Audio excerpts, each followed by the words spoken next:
எத்தனை தடவை சொல்றது எனக்கும் எதுக்கும் சம்மந்தம் இல்லைன்னு? உண்மையை நான் சொல்லி கொடுத்ததா அவன் சொல்லணும்னு அவசியம் இல்ல. எல்லா தகவலையும் கேட்டு தெரிஞ்சுக்கிட்டு தான் அவன் பேசுறான். அதையும் இவரே சொல்லி கொடுத்துருக்க கூடாது. ஏய் சக்தி, வேண்டாம்டா. வெந்த புண்ணுல வேலை பாய்ச்சாதரா. நானே விலை வளர்த்து போய் உட்காந்துருக்கேன். கை நடுக்க இன்னும் நிற்கவே இல்லை எனக்கு. உடம்புக்குள்ள என்னென்ன சேதாரமெல்லாம் ஏற்பட்டிருக்கோ தெரியல. நீ வேற எதையாவது பேசி கோவத்தை கிளப்பாத.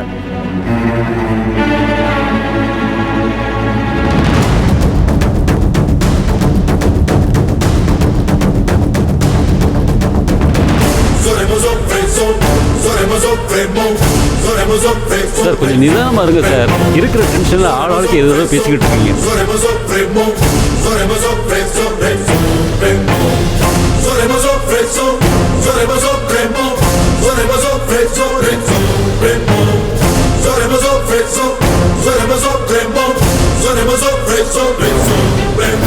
நாம ஊமையா இருக்கிற வரைக்கும் தான் இந்த உலகம் செவிடா இருக்குன்னு நான் படிச்சிருக்கேன். நீங்க படிச்சிருக்கீங்களா குணசேகரன்?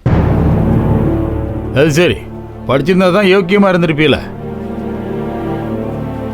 நாங்க அமைதியா இருந்த வரைக்கும் நீங்க பேசிட்டு இருந்தீங்க. இப்போ ஒரு துப்பாக்கி குண்டு வெடிச்சது வாய் அப்படியே கப்புன்னு மூடிச்சு. ஆயுதம் நல்லா வேலை செய்யுது குணசேகரன். இப்ப தெளிவா சொல்றேன். எம்மா உனக்கு தான் நான் தெளிவா சொல்றேன், கேட்டுக்க. அவளுக்கு இதுக்கு எந்த சம்மந்தமும் இல்லை. அவளை எதுக்கு இதுக்குள்ள கொண்டு வரிய? அப்போ எங்க அண்ணன் சொல்ற மாதிரி உனக்கும் அவளுக்கு ஏதாவது டீல் இருக்கா? ஆட்டு மூளையா உங்களுக்கெல்லாம்? ஒரு தினமா தையான்னு குதிச்சுக்கிட்டு இருக்கேன். மூத்தவன் என்னமோ காட்டு கத்தலா கத்திக்கிட்டு இருக்கேன். நீ என்னமோ முட்டாள்தனமா பேசிட்டு இருக்க. மூளைன்னு ஏதாவது இருக்கா இல்லையா உங்களுக்கு? இந்த எனக்கு இந்த தனிநபருக்கு எந்த சம்மந்தமும் கிடையாது. அந்த பொண்ணு என்னை பார்த்தது கூட கிடையாது. இன்னைக்கு தான் முத பார்க்குது. சரி பரவாயில்ல, சுற்றி சுற்றி கிட்ட வந்துட்டாப்புல. ஆனால் உங்களுக்கெல்லாம் வாய் வேலை செய்கிற அளவுக்கு புத்தி வேலை செய்யலை. உங்கள் ஆடிட்டர் கொண்டு வந்து தகவலை நீட்டுவார்னு பார்த்தீங்களா? அதுக்குள்ளே நான் வந்துட்டேன். வெளியே அறிவியல் பெருகி பெருசாக நிற்கிதியா அது கூட தெரியல. சரி, இப்போ விஷயத்துக்கு வருவோம். உங்கள் அப்பத்தாவோட 40% சொத்து இப்போ என் கைக்கு வந்தாச்சு.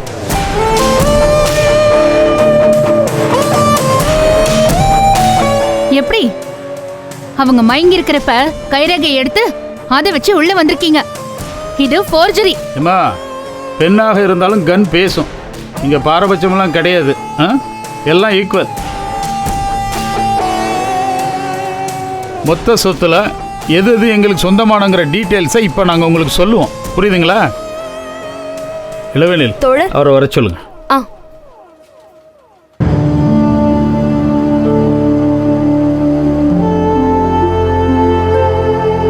ஹலோ, எங்க இருக்கீங்க? ஆமாங்க. யாருக்கு போன் பண்றிய? எவன் வரேன்? இப்போ ஒருத்தர் வருவார். அவர் உங்களுக்கு டீட்டெயில் சொல்லுவார். படித்தால் அவர் விவரமாக சொல்லணும்ல. அதான் படிக்காதவங்களுக்கு தான் ஆணம் உச்சிக்கு ஏறி தலையில் உட்காந்துருக்க வந்து சொல்லுவாப்புல.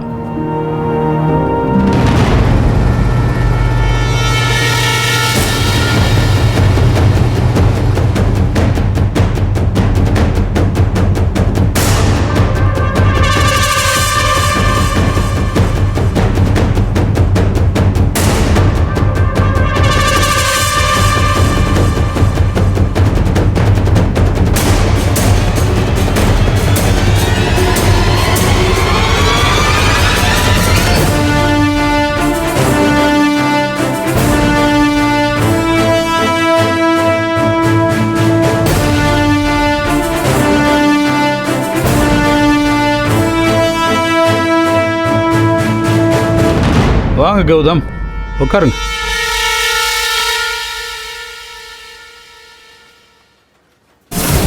அண்ணா இவனா? டேய் டேய், இவன் எங்கடிக்கு வந்தா? அண்ணா, மொத்த குடும்பமும் ஃப்ராடுண்ணே. நம்பாதீங்க சொல்லிவிட்டேன். தான் நிக்கிறா பாருங்க. ஃப்ராடு தானே பண்ற? ஏ ஃப்ராடு, ஏய் சொல்றீ, எதுக்கு நீங்க வந்தா? கௌதம், என்ன இது? நீங்க என்ன பண்ற? உனக்கும் இதுக்கும் என்ன சம்பந்தம்? நடிக்கிறியா? நடிக்கிறியாடி? விஷயம் தெரியாம பைத்தியம் மாதிரி கத்திக்கிட்டே இருக்காத. முதல்ல உட்காரு. இவதான்டா ஃப்ராடு, எனக்கு தெரியும்டா. என்னன்னு பேச விடியா? உனக்கு விவரம் தெரியணுமா வேணாமா? என்னத்த உட்காருன்னு சொல்றேன்ல. சொல்றி. ஏய் உட்காரியா?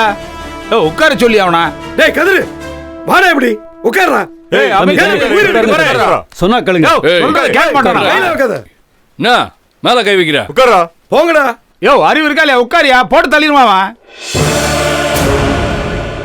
கதிரு உட்கார்றா, சொன்னக்கல உட்காரு. யோ எத்தனை பேரையும் அடிப்ப நீ? பேசாம இரு. 4 பேர் அடிச்சாலே தாங்க மாட்டா. இல்ல 40 பேர் அடிச்சாங்கன்னா என்ன அவனு யோசிச்சு பத்தியா நீ? ஏய் எதுவும் பேசாத கதிரு, முழு இடி என் மேலே இறங்கட்டும். அது என்னதான் நான் பார்த்துறேன், நீ சொல்லு. இதை பாருங்க, ஒரு விஷயத்தை நான் தெளிவாக சொல்லிக்கிறேன். இந்த பொண்ணுக்கும் எங்களுக்கும் எந்த சம்பந்தமும் கிடையாது. ஆனால் கௌதமும் ஜனனியும் ஃப்ரெண்ட்ஸ், அது எங்களுக்கு தெரியும். ஆனால் இதை தவிர எங்களை பற்றி எந்த விஷயமும் இந்த ஜனனிக்கு தெரியாது. இதுதான் ஃபேக்ட். நீ சொல்ற அத்தனையும் நம்பிட்டு இருக்கேன். நாங்க என்ன கேள போயிடுங்களா? ஏய் களவாணி ஜனனி, உன் கையை கால உடச்சா தான் நீ திருந்துவ. கதிர்வேல் பேசாம இருக்கணும். உட்காரு உட்காரு உட்காரா. போ போ. வேணாம். இதை பாரு, கேட்கலாம் தூக்கிடுங்க. நீங்க பாருங்க, நான் உட்கார்றேன். கையிடுறா. உட்காரு கதிரு. ஏய், உட்காரு. எல்லாம் பின்னாடி போங்கடா. அவன் உட்காருவான். போங்கடா பின்னாடி. ஏய் உட்கார்ற, உட்கார்றா. உட்காரு கதிரு, அண்ணன் சொல்றேன் உட்காரு. ஏய் என் தம்பி உட்காந்துட்டான். அவன் மேல எவனா கை வச்சுன்னா கையை வெட்டி விடுவேன். யாரா நீங்களா? உட்காந்துட்டான். மரியாதை தள்ளி போயிருங்க பின்னாடி. கூலிக்கு மாரடிக்கிற பையெல்லாம் பக்கத்துல வரக்கூடாது. எந்திரா எந்திரா. என்ன எதுக்குடா எங்களை ஒதுக்கி போக சொன்ன? இவங்களோட தான் கூட்டா வேலை செஞ்சுக்கிட்டு இருக்கியா நீ? அதை சொல்லிருக்க வேண்டியதாங்கடா. இந்த விஷயம் எல்லாம் தெரிஞ்சுட்டு தான் எல்லாத்தையும் மறைச்சு எங்களை ஏமாத்திக்கிட்டு இருக்க. நீ நடிச்சிருக்க. ஃப்ரெண்டுன்னு சொல்லி கடைசியில நம்ப வச்சு கழுத்து அறுத்துட்டியடா. ஏய் போயா. சக்தி, இந்த பாரு, போறியா இல்லை எங்க ஸ்டைலில் சொல்லணுமா? ஆளாளுக்கு ஏய் நல்லவனே, போய் உட்கார போட. உட்கார். சொன்ன கேள்றா, உட்கார. அப்படியே அண்ணன் மேல பாசம் பொங்குதாக்க. உட்காரு உட்காரு, தெரியும்.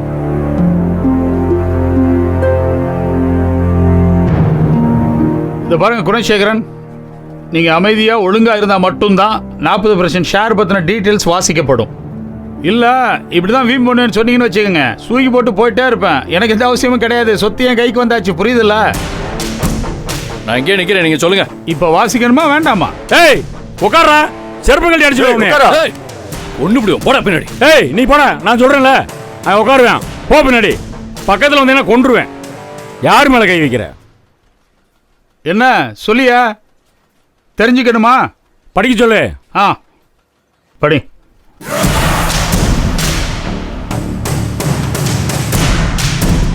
உங்களோட 28 கம்பெனிஸில் 23 கம்பெனிஸில் எங்களுக்கு ஷேர் இருக்கு. அது மட்டும் இல்லாமல் இந்த ப்ராஃபிட்ல இருந்து நீங்கள் வாங்கின ப்ராப்பர்ட்டிஸ் எல்லாத்துலேயுமே எங்களுக்கு ஷேர் இருக்கு. கிளியராக சொல்லணும்னா திண்டுக்கல் டைல்ஸ் கம்பெனி, சிவகங்கையில் இருக்கிற ஃபேக்ட்ரி,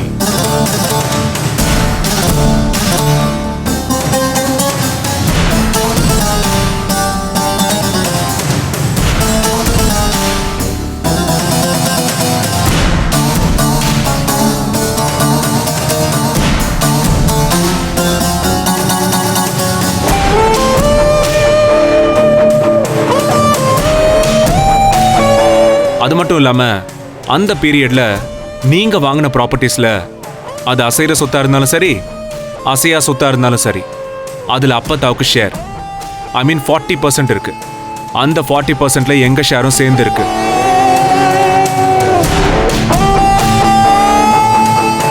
உங்களுக்கு இருக்கிற டோட்டல் சொத்துல எங்களுக்கு என்னென்ன ஷேர் இருக்குன்னு நான் டீட்டெயிலாக சொல்லிட்டேன். உங்கள் சொத்துலேயும் அத்தனை கம்பெனிலையும் 40% ஷேர் ஹோல்டர்ஸ் நாங்கள் தான். என் வீடு ஒன்று இருக்கேப்பா, அந்த வீட்டை விட்ட அதுவும் லிஸ்ட்ல இருக்கு. எது வீடு லிஸ்ட்ல இருக்கா? ஏய் எப்படி இருக்கு வீடு லிஸ்ட்ல? அனுப்பிச்சிடல, கொண்டு வர எல்லாத்தையும். வீட்டு பக்கத்துல வந்துருவே நீ, கொண்டு வர எல்லாத்தையும். வீட்டுக்கிட்ட வந்தீன்னு வைய, உன்னை செருப்பு கழட்டி அடிப்பேன். நான் அடிச்சிருவேன் உன்னைய, ஒரு ஆணியை கூட உன்னால பிடிக்க முடியாது. வீட்டுக்கிட்ட வருவியா நீ?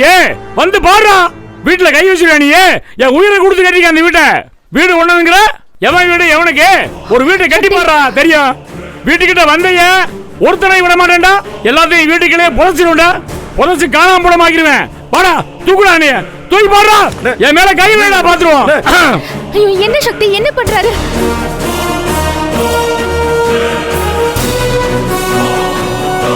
என்ன தூக்கி வெளியே போடுங்களா. வெளியே போட்டு என் கம்பெனி எடுத்துக்கங்களா.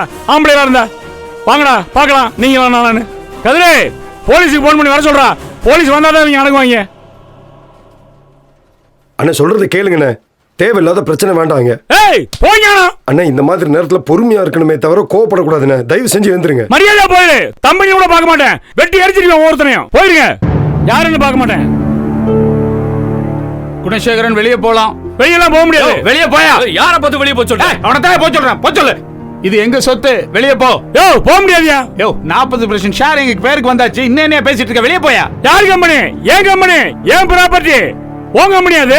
போய் சட்டப்படி முயற்சி பண்ணு. இங்க ஒண்ணு வேலைக்காகாது. கிளம்பு. சட்டப்படி ஏன் கம்பெனியா? போயா நீ வெளியே போயா. போய் கோர்ட்ல வேணா பாத்துக்க. இங்க உட்கார்ந்துட்டு இருக்க. அவ்வளவுதான். பார்க்க மாட்டேன். இங்கதான் பாப்பேன். கோர்ட்ல பார்க்க மாட்டேன். உனக்கு தெரிஞ்ச சட்டம் தானா? ஆமா எனக்கு தெரிஞ்ச சட்டத்தை நான் சொல்லவா? வெளியே பாப்போம். விளக்கண்ண தூக்கி குண்டு கட்ட வெளியே போட்டுருவேன். போடுறா பாப்போம். பார்க்கலாம்டா. தூக்குங்கடா பார்க்கலாம். என் மேல கை வை பாப்போம். கை வச்சிடா பாப்போம். கை வை என் மேல பாப்போம். வைடா கையா. தூக்கியா பாப்போம். அவன என்ன தொட்டுவே நீ?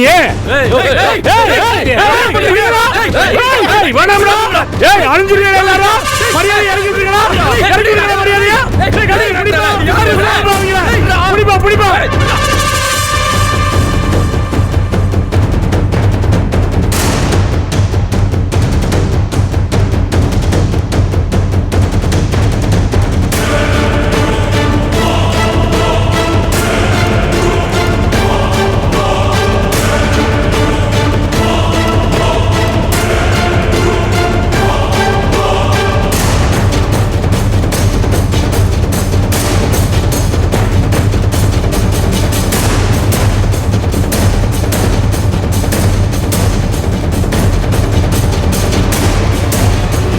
வாங்க.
ஐயோ இப்படி பண்ணுறீங்க.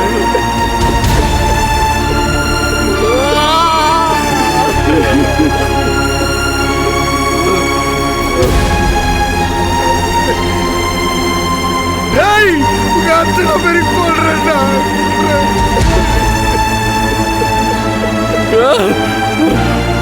இவனுங்களை சும்மா விடக்கூடாதுண்ணா, சும்மாவே விடக்கூடாது, விடக்கூடாது.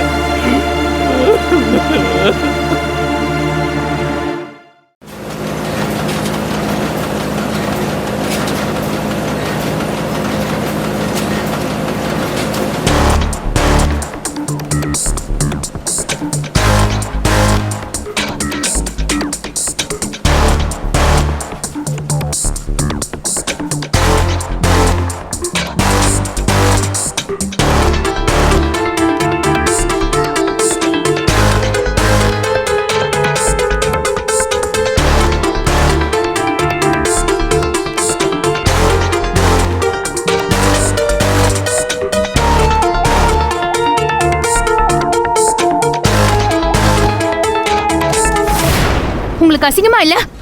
யாரோ சம்பாதிச்ச சொத்தை இவ்வளவு ஈஸியா புடுங்கிட்டீங்க. ரொம்ப கஷ்டப்பட்டு பிடிச்சா பரவாயில்லைங்கிறீங்களா? ஆ, இது அராஜகம். இதை நான் ஏத்துக்க மாட்டேன்.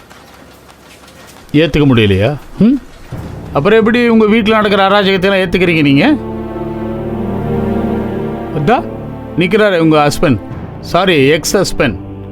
ஒரு முறை உங்களை கழுத்தை பிடிச்சி வெளியே தள்ளினார நடு ராத்திரியில், பேக்கோட நீங்களோட ரோட்டில் உட்காந்துருந்தீங்களே, அதை பொறுத்துக்கிட்டீங்க. அப்போ எங்கே போச்சு உங்கள் நியாயம் தர்மம்லாம் சொல்லுங்கள். நான் உன்னை கேட்குறேன், எதுக்கு நீ எல்லாம் படித்த?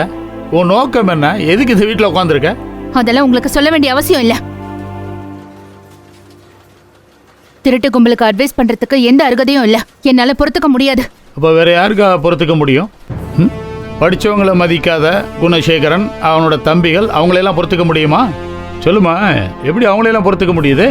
உனக்கு கல்யாணமான புதுசில் எஸ்கேஆர் ஆஃபீஸ்க்கு வேலைக்கு போய் சேர்ந்தியே, அப்போ அந்த குணசேகரன் ஒன்று அராஜகமாக தரத்தரன்னு இழுத்துட்டு வந்து காரில் ஏற்றி ஊரை வேடிக்கை பாய்ச்ச, கொண்டாந்து வீட்டில் அடைச்சி போட்டாரு. அப்போ பொங்கலா ஈஸ்வரியமாக இறந்துட்டாங்கன்னு போயிட்டு வந்தியே, அப்போ வெளியில் நிற்க வச்சு தலையில் தண்ணியை ஊற்றுனாங்களே, அப்போ மட்டும் பொங்கலா? இப்போ பொங்குற? கேரு, உனக்கு இதெல்லாம் தேவையில்லாத விஷயம். யார் சொன்னா உனக்கு இதெல்லாம்? யார் சொன்னா என்ன? எல்லாம் நடந்துச்சுல்ல. இதை பாருங்க, உங்கள் பொண்டாட்டியை கூட பிறந்தவங்க அவளை இவளை போடி வாடி அப்படி இப்படின்னு அசிங்கமாக கேவலமாக பேசுகிறவங்களாம் பொறுத்துக்கிட்டீங்க. அப்போல்லாம் பொங்கலை. இப்போ அப்பத்தான் சொத்துக்காக பொங்குறீங்களோ? ம், டைவர்ஸ் பேப்பரில் கையெழுத்து போட்டு 2 பேரும் மனவொத்த தம்பதிகளாக சேர்ந்து வாழ்றீங்களாமே, பிரமாதம், சூப்பர். அப்புறம் உங்கள் அப்பத்தாவை பொங்கல் விழாவில் வச்சு ஒருத்தன் கொலை பண்ண ட்ரை பண்ணானே, யார்? குணசேகரன். அப்போ மட்டும் எப்படி பொறுத்துக்கிட்டீங்க? அப்பத்தாவை கொலை பண்ண வந்தவனை பொறுத்துக்கிட்டு அவன் வீட்லேயே வாழ முடியுது, அது எப்படி? நியாயமாக பார்த்தா அந்த குணசேகரனை கோர்ட்டில் கொண்டு போய் நிறுத்தி தண்டனை வாங்கி கொடுத்துருக்கணும். ஆனால் என்ன பண்ணீங்க? ஒன்றும் பண்ணல. உன் படிப்புக்கும் உன் செயலுக்கும் எந்த சம்மந்தமும் கிடையாது. உன் தோல்விக்கு ஒரு காரணம், அப்படி ஒரு காரணத்தை உருவாக்கி அதில் நீ போயிட்டுருக்க. உனக்கு நான் தெளிவாக சொல்கிறேன், அப்பத்தா சொத்து முடிஞ்சு போன ஒரு விஷயம், மறந்துடணும். புரியுதா? உன்னால் எதுவும் செய்ய முடியாது. Okay, get out.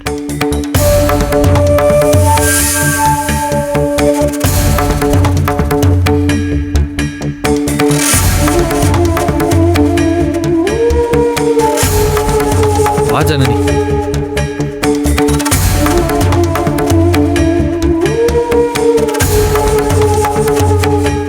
I'll never forget this.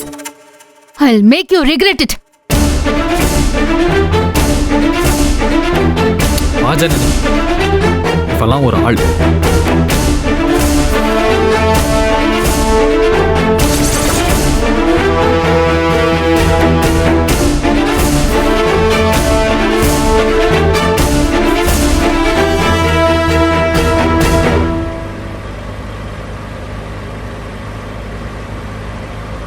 A ஜீவானந்தா,